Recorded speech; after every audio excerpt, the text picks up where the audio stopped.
In 1994, a 5-year-old girl vanished during a family reunion in the Pennsylvania woods. No scream, no witnesses, not even a footprint past the clearing. But when the last photo from that day was developed, something else stood behind her. A barefoot child, pale, still. And no one at the reunion could say who she was. Almost 30 years later, that same girl started appearing in old family photos, always in the background, always near a child who would later go missing. Before we start, hit subscribe to help uncover stories they tried to bury, and make sure no name stays forgotten. My name's Claire Reich. I'm 41 now, born and raised in western Pennsylvania, about an hour outside Pittsburgh. Nothing dramatic ever really happened in our family, not until that summer. Back then, we were the kind of people who showed up for every potluck and every birthday. You brought your own lawn chair, maybe a fruit salad in a Tupperware container.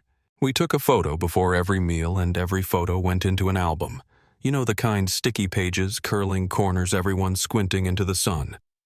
Our reunions were always held at Mirror Pines, a private campground deep in the woods not far from the state park line. 17 cabins, one rec hall, a shallow lake, no deeper than your knees.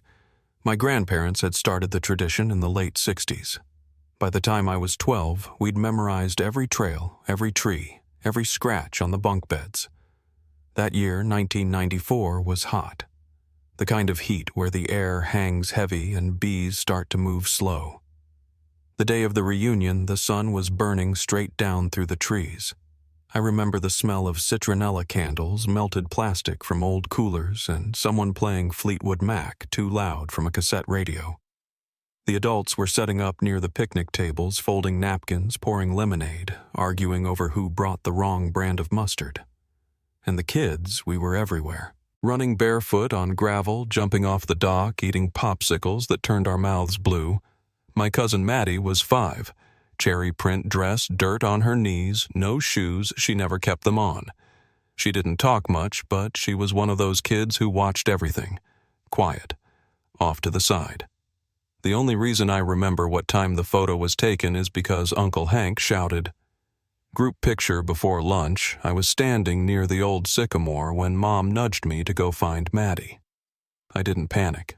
She was always slipping off somewhere to chase bugs or play with rocks.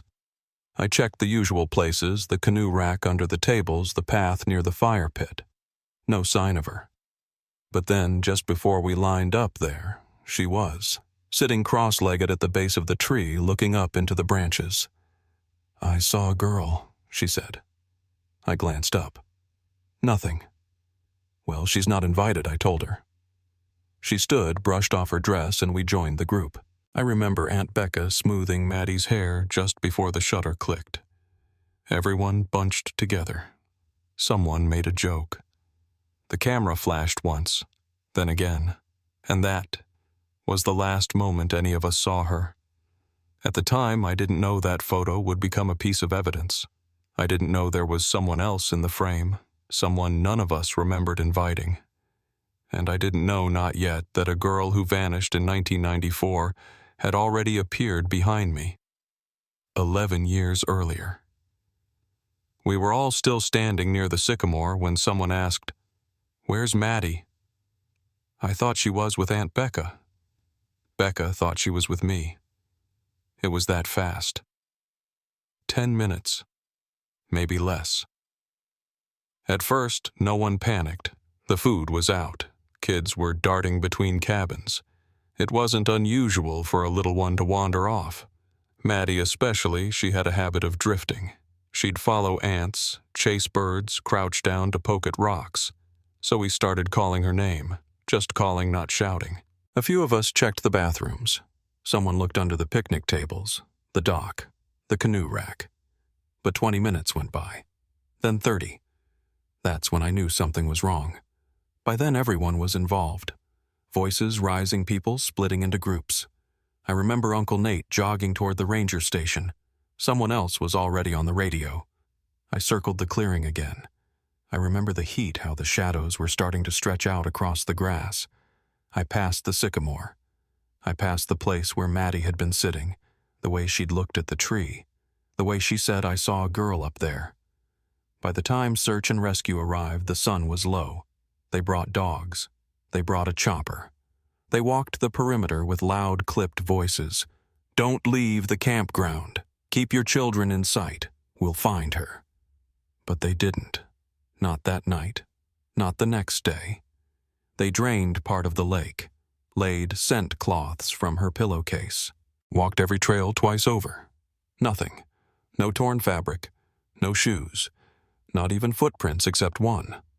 A single small footprint just past the fire pit, pointed toward the woods, and then nothing. I didn't sleep that night. None of us did. Some of the younger cousins didn't fully grasp it. They still played in the rec hall trying to make the grown-ups smile. But the air had changed. Aunt Becca sat with the Rangers until sunrise. She didn't say much, just stared at the maps. Her husband took the other kids home that week, but she stayed another 2 weeks at Mirror Pines. I don't think she ever really left, not in the way the rest of us did. Eventually, the family packed up. The reunion ended quietly. No group photo at the lake. No goodbye songs. Just silence. The official report listed it as an unresolved disappearance. No known suspects. No foul play ruled in. But the photo we took that day, the one before lunch under the sycamore tree, that photo didn't come back from the lab until 3 weeks later. Maddie's right there in the front row, knees bent, hands in her lap. She's smiling. And behind her, just barely in focus, there's another girl. She's standing at the tree line, maybe 3 feet behind Maddie. Pale skin, bare feet, white overalls, straight-cut bangs. No one in the family recognized her. Not one person could name her. She wasn't listed in the head count my aunt scribbled on the back of the photo, front row, Maddie, Claire, Sammy, Jen Garrett. But she's there. And she's not looking at Maddie. She's looking at the camera, not confused, not surprised, just waiting. That was 1994. 30 years later, I found the photo again. It was in a manila envelope from my mother's basement. She'd asked me to scan a few prints for a slideshow they were putting together for Uncle Hank's memorial. I flipped through them like I had 100 times before, and then I stopped. I wasn't looking at Maddie anymore. I was looking at the girl behind her, same white overalls, same blank face, same bare feet. At first, I thought maybe I'd forgotten her, that she was a cousin's friend or a neighbor's kid. But when I asked my cousin Jen about her, she just paused. "What girl?" So I described her. Jen said, "That's the year Maddie disappeared, right?" I told her yes. Then Jen said something I haven't stopped thinking about since that girl. I don't remember anyone like that. And I think I'd remember. That night I pulled out every photo album I could find. Some were mine. Some were borrowed from my aunt. Red binders, shoe boxes, yellowed plastic sleeves. And there she was again. 4th of July picnic. My dad lighting sparklers. Me maybe 1-year-old in a red romper. And in the background, barely shadowed by a tree, the same barefoot girl. White overalls, looking directly at the camera. That's when the timeline started to break. That photo was before Maddie vanished, before she and I even knew each other. And in that photo, she's standing behind me. The next morning, I made a list. I pulled down every album I had access to, birthdays, reunions, Sunday picnics, and checked them one by one. In 9 photos over 3 decades, she shows up. Never front and center, always just behind a child. Always a child under the age of 7. And in one of those pictures, it was me. She stood behind me. That night I dreamed about the sycamore tree. I saw Maddie sitting at the base the way she had before the photo. She looked up into the branches, and then she said it again. I saw a girl in the tree. Only this time, when I looked up, she was still there. The morning after I found her in the 1983 photo, the barefoot girl behind me, I drove to my cousin Jen's house. She still had some of the old albums from the early reunions, and I wanted to see them for myself. Jen pulled a red binder off her shelf, sat down beside me on the carpet, and started flipping. Page after page. Birthdays. Cookouts. A wedding reception at the lake. We stopped on a photo from the 80s backyard barbecue, summer clothes, paper plates balanced on knees. There, I said. Jen squinted. At the far right edge of the frame, half blocked by a lattice fence, white overalls, pale arms, that same blank face. Jen leaned in. That's weird. She looks exactly the same. I nodded. She doesn't age. For a long time, neither of us said anything. Then Jen asked, "You think she's real?" I didn't answer. Because if I said yes, I'd have to explain what I thought that meant. Instead, I asked if I could borrow her album. That night, I scanned every photo I had. Mine, Jen's, my mom's. I cross-checked dates, locations, who was in the frame. She showed up in 9 total. 9 different events. 9 different years. Always the same barefoot girl. Always near a child under 7. And never a single person who could say who she was. A few days later, I called the Jefferson Township Police Department. I asked if the Maddie Reich case had ever been reopened. The woman on the phone sounded confused. "No, ma'am. That case is closed. No leads were found." "What about the photograph?" I asked. There was a pause. "What photograph?" I hung up. That's when I emailed Detective Susan Grange. I didn't know her personally, but I'd seen her name on an old news clipping years back, one of the original investigators on Maddie's case. I wrote her a message, kept it short. Just said I was Maddie's cousin, that I'd found something disturbing in the family's photos and attached 14 images. I hovered over the send button for a long time. Then I clicked it. That night I didn't sleep much. I kept checking my inbox, kept opening the 1994 reunion photo again and again. At some point, just after midnight, I zoomed in close on the girl in the background, barefoot, unsmiling, standing behind Maddie. She wasn't looking at the camera. She was looking at me. I got a response the next day. Detective Grange asked if I could meet her in person. So I drove back out to Jefferson Township. The cold case records room was in the basement of the municipal building. It smelled like dry paper and linoleum cleaner. Grange met me at the door. She looked like she hadn't taken a day off in a while, hair pulled back, no makeup, tired eyes that didn't miss much. "You're the one who sent the barefoot girl photos," she said. I nodded. She didn't sit, just pulled a folder off the desk and opened it in front of me. Inside were copies of 5 missing child reports. I recognized Maddie's name right away. But the others, Hannah Ford, age 6, disappeared 1963. Troy Benson, age 7, 1971. Josephine Maris, age 5, 1978. Parker Quinn, age 6, 1985. All of them vanished during daytime gatherings, picnics, campouts, field trips. All within 30 miles of Mirror Pines. All unsolved. Grange laid the file flat. No one saw anything she said. No screams, no suspects, not a single piece of evidence. I asked her about the girl in the photos. She hesitated, then opened another drawer. Inside was a manila envelope marked Benson, 1971. She pulled out a black and white photo. Troy Benson stood at a picnic table holding a paper plate. Behind him, barely visible white overalls, bare feet, straight bangs. Same girl. Grange exhaled through her nose. "I've seen her before," she said quietly. But I didn't understand what I was seeing. She turned and walked over to the corkboard on the back wall. 7 Polaroids pinned in a crooked grid. Some were faded, some torn. Different kids, different years. But every photo had one common thread. That same figure, always in the background, always watching.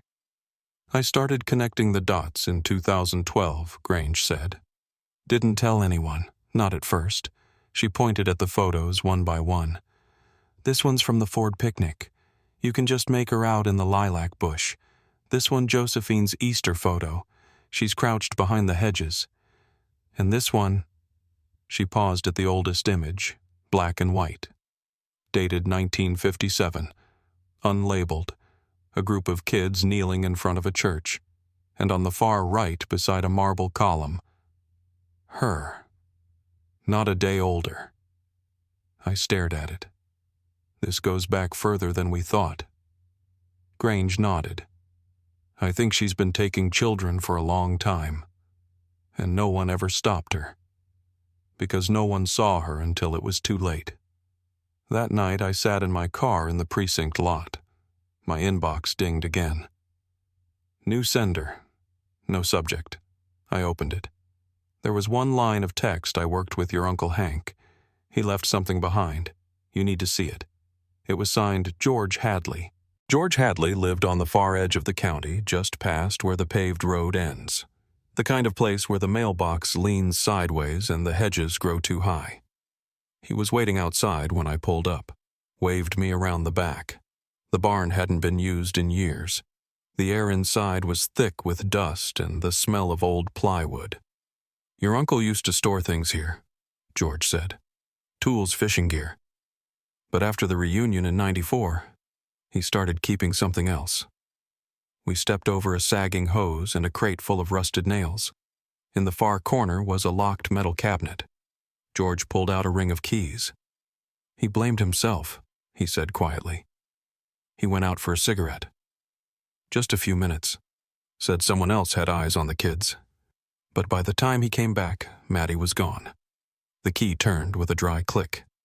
Inside the cabinet were several boxes, most of them unmarked, and one leather-bound journal. The cover said only The Vanishing Ones.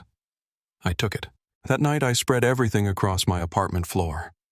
The journal, the photos, the notes I'd copied from Detective Grange's wall. The journal was full of newspaper clippings, sketches, lists of names and dates. There were crude maps of Mirror Pines, some hand-drawn, others traced from brochures. One page had a section labeled in red Cabin 7 Ridgeline Old Creek Bed, scrawled across the top in all caps, always near water, always in the photos. In the back of the journal was a photo I hadn't seen before. It was Maddie, same day as the reunion. But in this version, the barefoot girl wasn't just standing behind her. She was reaching, just one hand, toward Maddie's shoulder. That's when I started moving the furniture. I needed space. I cleared the dining table, taped photos to the wall. I arranged them chronologically, 1957 to 1994. 9 children, 9 events, and one outlier, me. In that photo, I was 2 years old, toddling through the grass in front of a picnic blanket, laughing, and behind me, the girl, standing just behind my shoulder, one hand lifted. I flipped the photo over. My mom had written on the back 4th of July. Claire wandered off for 20 minutes, found her near the fire pit playing with rocks. I sat back. That was the only time I'd ever been missing even for a few minutes. I called my mom that morning. Did anything strange ever happen when I was little, I asked.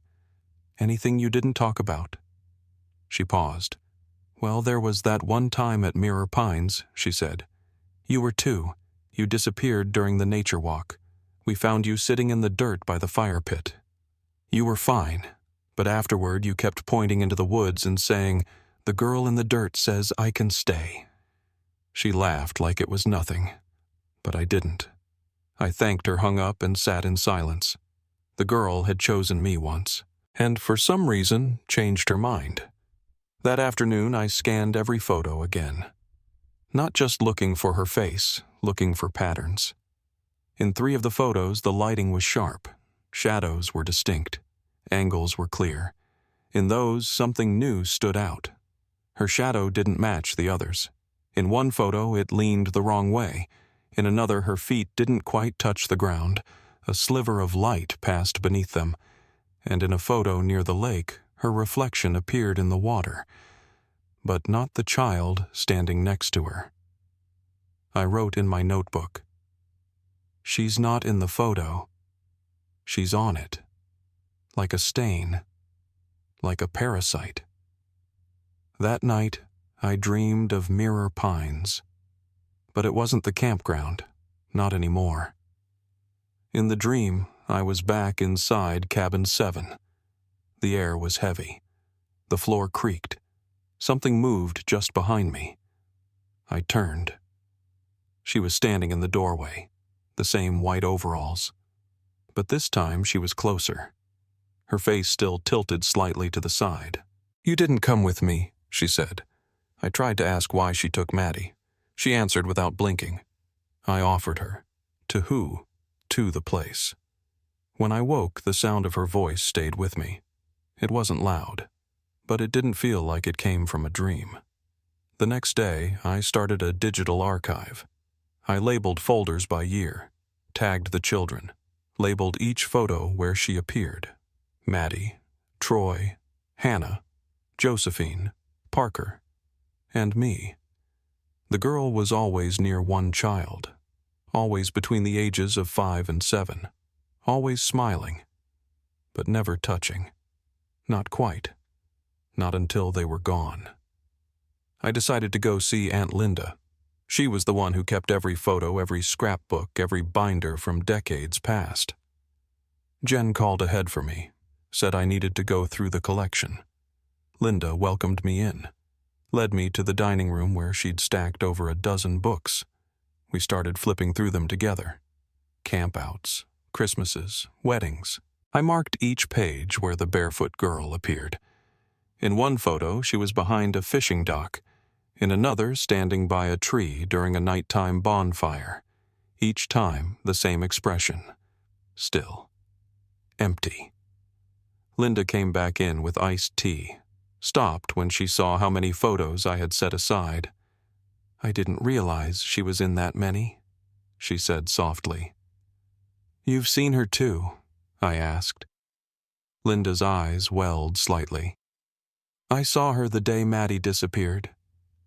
I stood. "Why didn't you say anything?" "Because it didn't make sense," she whispered. "I thought she was someone's kid, until we saw the Polaroid. And Maddie was gone. And that girl, she wasn't in any of the head counts. She was just there." Linda picked up the photo from 1994. "That's her?" she said. I nodded. I thought her name was Evelyn Cross. But now I'm not sure she ever had a name. Linda didn't answer right away. When she did, her voice was calm. "I don't think she has one. I think she's been following us longer than we've been alive." That night I went through the photos one last time, and in the one from 1983, the one where I was still a toddler, her hand was less than 2 inches from my shoulder. It was a small thing, easy to miss. A name written in faded blue ink on the last page of Uncle Hank's journal, E.D. Cross, residence record. It was clipped to a photocopy of an old welfare board memo. I almost skipped over it, assuming it was just background, maybe part of his notes on Evelyn Cross. But something about the way it was tucked last page, folded barely legible, made me pause. The record listed Evelyn Marie Cross, birth year 1967. It said she entered the state welfare system in 1972. That part made sense. She was 7 when she disappeared. But the notation at the bottom didn't. Subject removed from registry. Considered non-viable. Case closed. Do not pursue. And in the margin in Hank's handwriting, not a runaway. She was already gone before she left. I stared at it for a long time. Then I turned the page over and wrote one sentence. She isn't Evelyn. A week later, I drove back to the old house. Uncle Hank's place had been sitting quiet since the spring furniture covered everything stale and undisturbed. I hadn't been in the basement since I was a teenager. The light at the bottom of the stairs buzzed once before coming on dim yellow cold. Everything was still there. Tackle boxes, tools, old circuit boards. In the back corner was a metal trunk with a rusted latch. It took 2 hits with a wrench to break it open. Inside were 5 things: a crumpled envelope marked film, undeveloped, a cassette recorder with the batteries removed, a yellowed article about Evelyn Cross, a hand-drawn map of Mirror Pines, and a notebook. The notebook cover said only, "She walks between years." I sat down on the concrete floor and opened it. The entries were dated, though not all in order. Some were single lines, others filled whole pages. August 1995. No one sees her, but the dogs do. Children don't cry, they just stop being there. April 1997. Compared photos from 63 and 94. Same child, same clothes, same face. Maddie smiled before she vanished. I think she saw her. July 2001. They call it the slip in folklore, a soft place between time. She may not be alive, but she remembers how to walk among us. March 2004. Sycamore is the center. Check soil. Roots grow different, like something beneath is feeding them. The map was detailed, more than the campground brochures. It showed the cabins, the lake, the fire pit, the tree line. One spot just past Cabin 7 was circled in red. Cavity, it said. I didn't know what he meant by that, but I knew where it was. I took the envelope marked "Film" to a 1-hour photo place near downtown. While I waited, I read through the article again, another version of the 1972 disappearance report. Same basic facts, but this copy had a handwritten note at the bottom in Hank's script. She wasn't the first, not even close, but she might have been the last to resist. The photos were ready at 3:10 p.m. I opened them in the parking lot. 12 images in total: campfires, birthday cakes, kids holding up fishing poles. 3 of them stopped me cold. One showed the 1976 family reunion, a toddler on a blanket, and behind her between 2 folding chairs, the girl in white. Another was from Parker Quinn's 7th birthday, a line of kids waiting for cake. In the corner of the frame, the barefoot girl stood by the fence holding a toy in her hand. I looked closer. It was a Matchbox car, the same red rusted one Parker's mom had mentioned in his missing person report. I flipped the photo over. There was no notation, just a faint smudge of dirt. The final image was different. It wasn't a family photo. It looked like a low-angle shot taken from under floorboards. Cabin 7. The floor planks had a faint outline traced in chalk, a rectangle, just big enough for a crawl space. Beside it, a child's handprint, and above it, written in pencil, "She brings the ones who listen." That night I drove to Jen's. I brought the new photos, the notes, everything. "I need to go back to Mirror Pines," I said. Jen just looked at me. "That place is—" "I'm not going alone," I interrupted. "I need you to come with me." She didn't answer, just nodded once. We arrived just after 8 p.m. The campground looked worse than I remembered. The cabins had collapsed in on themselves. Trees had grown through porches. The paths were nearly gone. We wore masks and carried headlamps. I didn't know what kind of air was left inside those old structures.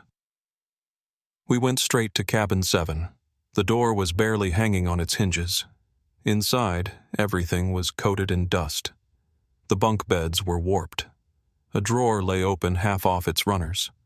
A blue ribbon was caught in the floorboards.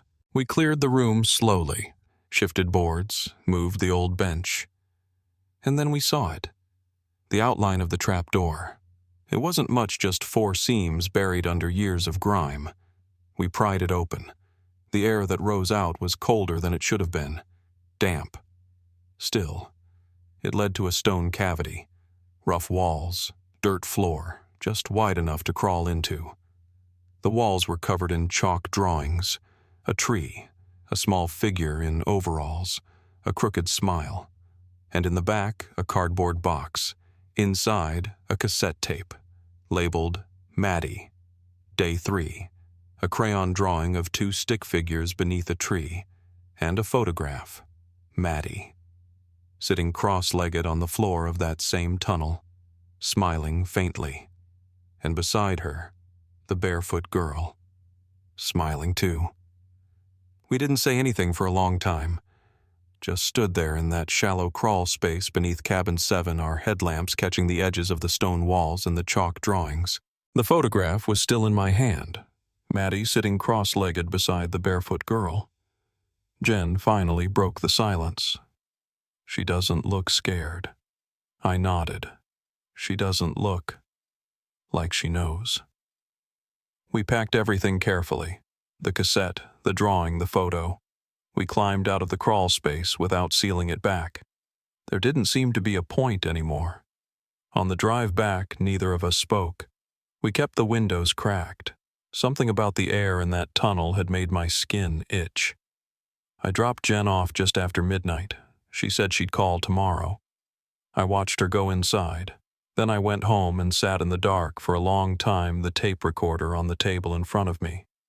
The cassette was labeled Maddie, Day 3. The handwriting wasn't hers. It matched Hank's. The next morning, I borrowed a player from the university library. I closed all the windows, pulled the blinds, sat on the floor with the player in front of me. The tape clicked softly as it started. There was static for the first 5 seconds, then a voice, small, clear. It was Maddie. I like the dark. It's soft here, like under the blankets at home. Pause. She says I can stay as long as I want. Another pause. A scraping noise, like a crayon on cardboard. I asked her name. She didn't tell me, just pointed at the wall. There's a hole behind it. She says that's where the others are. A long stretch of silence. Then, she said you almost came too. When you were little. Click. The tape ended. That afternoon I met Detective Grange outside the Jefferson Municipal Building. She looked tired, wary. She said she'd gotten my message but hadn't expected it to be real. I handed her the photo. The tape, the drawing. She didn't say anything at first, just stared. Then, you found this under cabin 7. I nodded. She exhaled. I was warned off that site in '94, told the structure was too unstable, that they'd checked it already. I waited.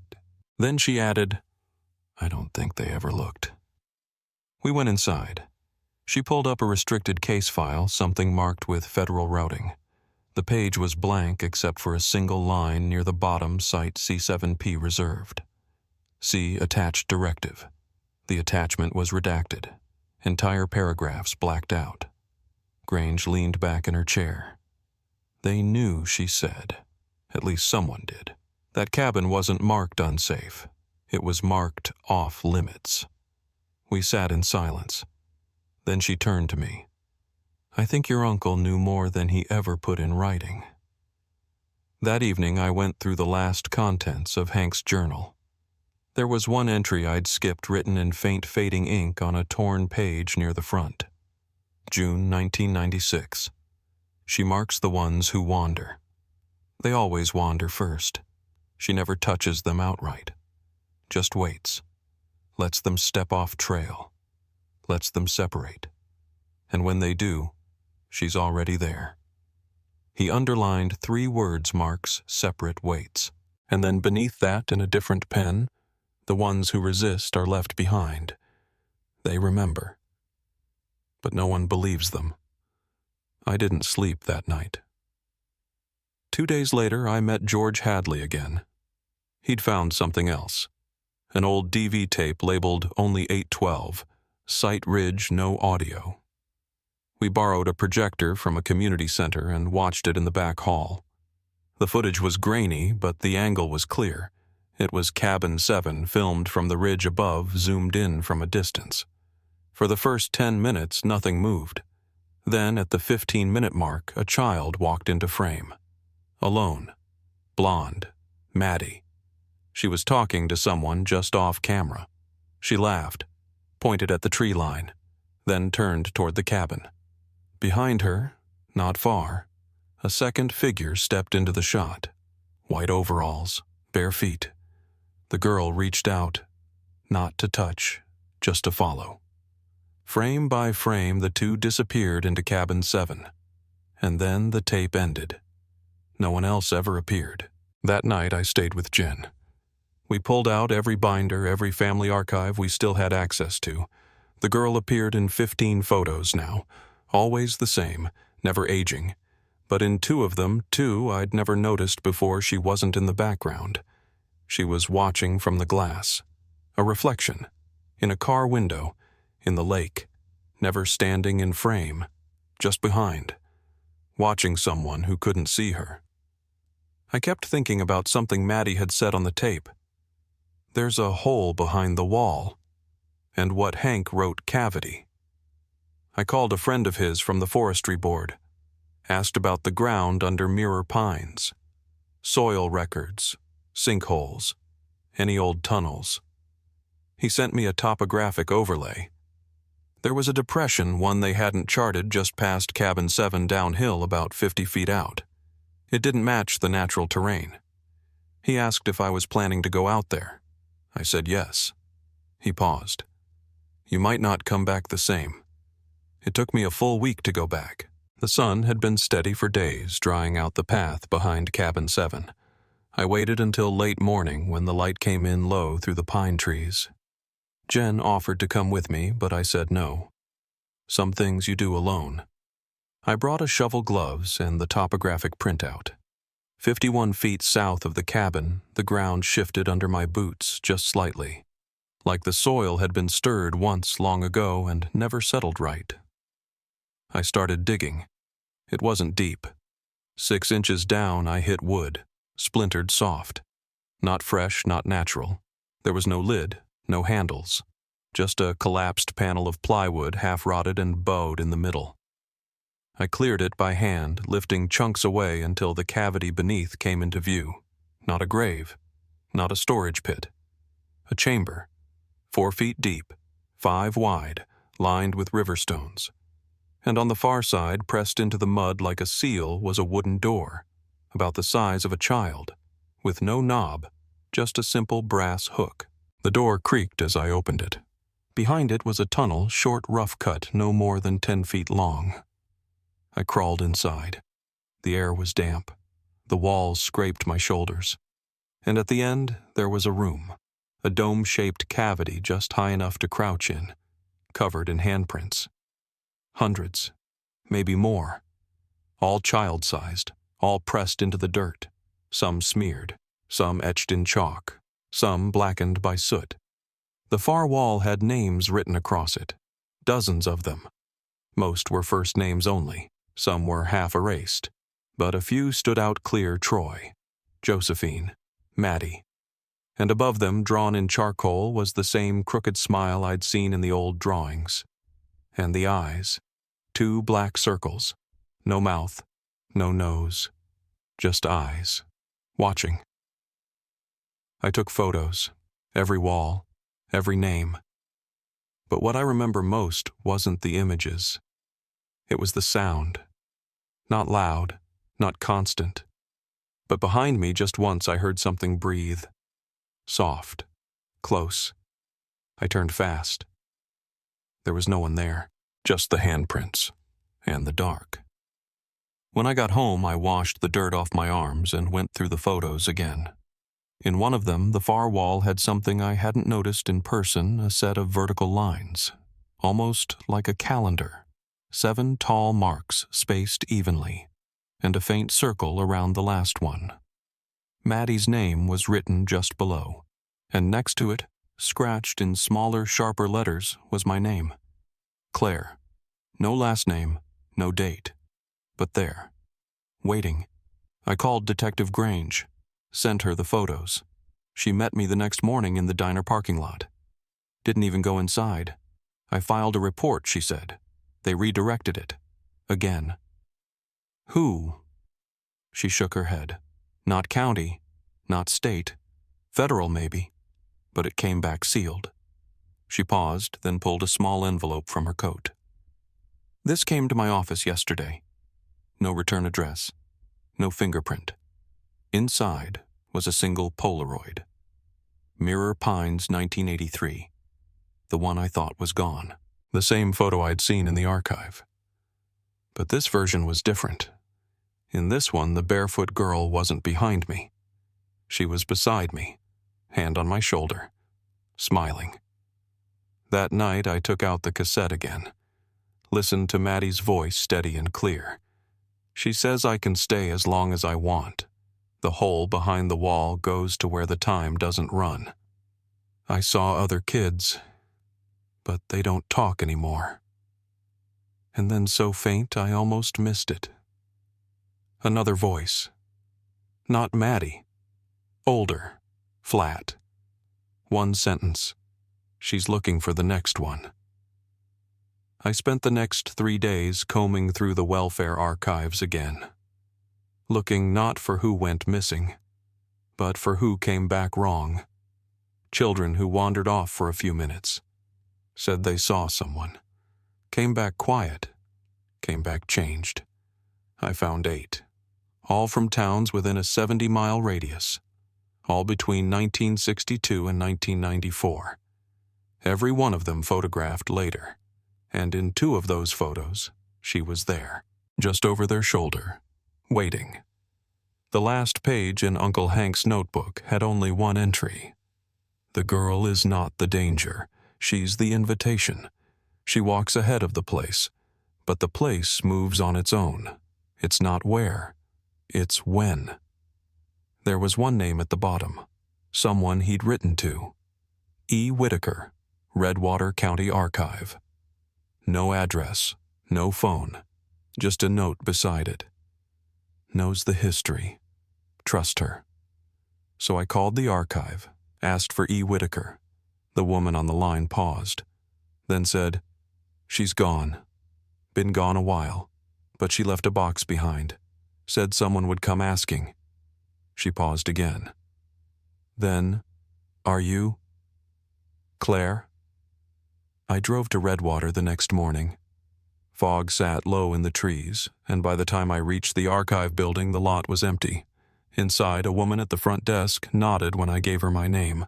She didn't ask questions, just went into the back and returned with a long, narrow box about the size of a bread loaf wrapped in butcher paper and string. She said it would make sense when it needed to, the woman said. There was no label on the box, no instructions, just the initials E.W. I opened it at home. Inside were 6 items: a VHS tape, a black and white photo dated 1964, a journal page torn at the spine, a bracelet made of red thread, a soil sample sealed in glass, and a hand-drawn diagram of Mirror Pines. At the top of the diagram, written in ink, the roots shift every 27 years. The cabin doesn't move, but the door does. The photo showed 3 children standing in front of a cabin 7. One was a girl with long dark hair and bare feet. She was holding a pine cone in one hand. In the corner of the photo, a reflection in the window. Not a child, an adult, staring out. No eyes. Just darkness where the face should have been. The VHS tape had no label. I borrowed an old player from Jen's dad and ran it through a converter. The screen lit up grainy and yellow, time-stamped 1985. A man with glasses, maybe a camp counselor, stood in front of the camera. "This is day 14, he said. "The drawings keep changing. The same girl appears in every one. The footage cut to chalk sketches on stone walls. Some I'd seen before. Others were new. One showed 5 figures, all children, standing in a circle. In the center, a 6th shape. Not fully drawn, just a smear of gray. Below it, scrawled in crayon, 'She lives where the sound ends.'" The man kept narrating. "They don't scream.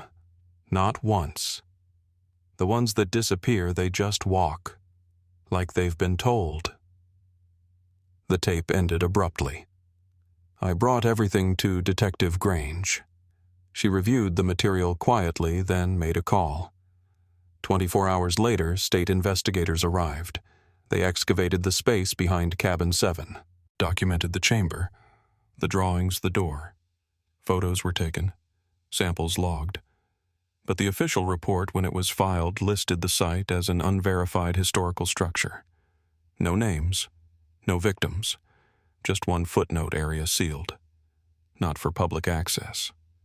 The local news ran a short segment about urban legends and forgotten campgrounds. They showed a photo of the woods, but not the chamber. They didn't mention Maddie, or Josephine, or the others. Nothing about the handprints, or the voice on the tape, or the girl who never aged. 2 weeks later, I was told the case was being transferred out of Jefferson entirely. The files were boxed, moved, sealed. Detective Grange took early retirement. She didn't say why. Jen and I filed a private petition to have Mirror Pines listed as a preservation hazard. Not to protect it, to stop anyone from reopening it. The state approved it under a soil stability concern. The cabins were fenced. The paths removed from local maps. The sign at the entrance was taken down. It didn't stop everyone. 2 kids from a nearby town snuck in that fall. They were found the next day sitting quietly under the old sycamore shoes, off staring at nothing. They didn't speak for hours. When they finally did, they both said the same thing. She showed us the place where time doesn't move. I started sending anonymous packages, copies of the journal pages audio from the tape, the photo evidence to journalists, researchers, anyone who might keep the story alive. Some responded. Most didn't. One letter came back unopened. Stamped recipient moved. No forwarding address. The name on the envelope was Dr. Evelyn Cross. I kept the soil sample. Something about it didn't feel right. It was dark, wet, not like the rest of the ground in Jefferson.